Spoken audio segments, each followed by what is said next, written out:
Mary has asked, what exactly are the rules regarding dogs? Our bylaws have certain restrictions regarding size. Is this applicable, or has the council overridden this?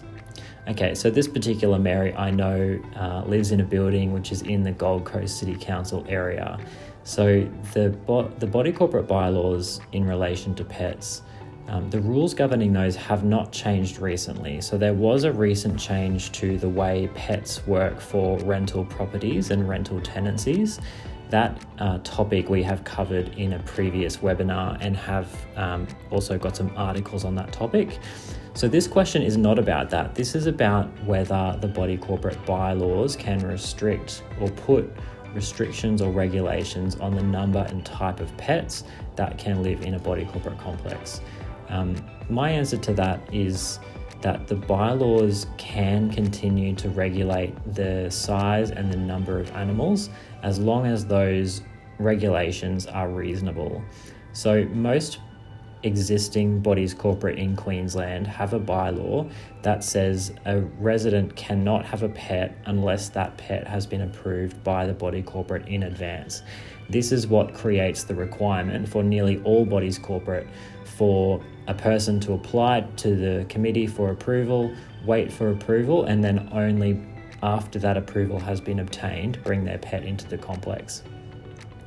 There are certain buildings, however, that have either taken this bylaw out completely or have a different variation on it. So in Mary's particular case, having a look at those bylaws, Mary's bylaws indicate that pets up to a certain weight limit can be automatically approved. So you can have one dog up to a certain size, a certain number of kilograms, and you can bring that dog in without needing to apply for permission. So the idea behind this bylaw is most people can come in within that automatic approval, and it does not require that waiting period and needing to obtain the body corporate's consent for each pet. So it probably resolves, maybe 8 out of 10 pet applications really efficiently in that way.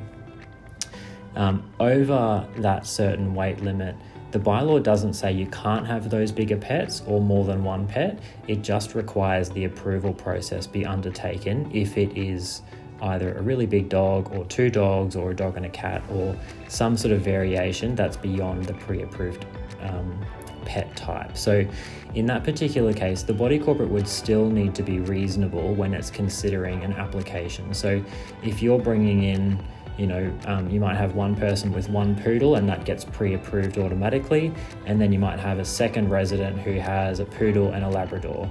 So the body corporate would need to look at that reasonably and say, is this any more likely to be a problem than the person with one pet?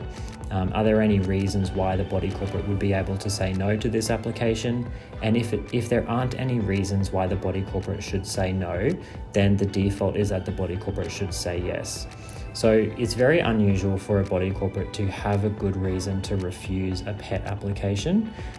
If you had a pet in a body corporate that had a history of biting people, it had to be muzzled, and it had to be, it might be subject to a dangerous dog order from the council, well, those would be pretty good reasons to say no to that pet living in a high-rise body corporate community. But if it's something below that, so maybe just based on the size alone of the dog, that is generally not a good reason why the body corporate can say no to a pet.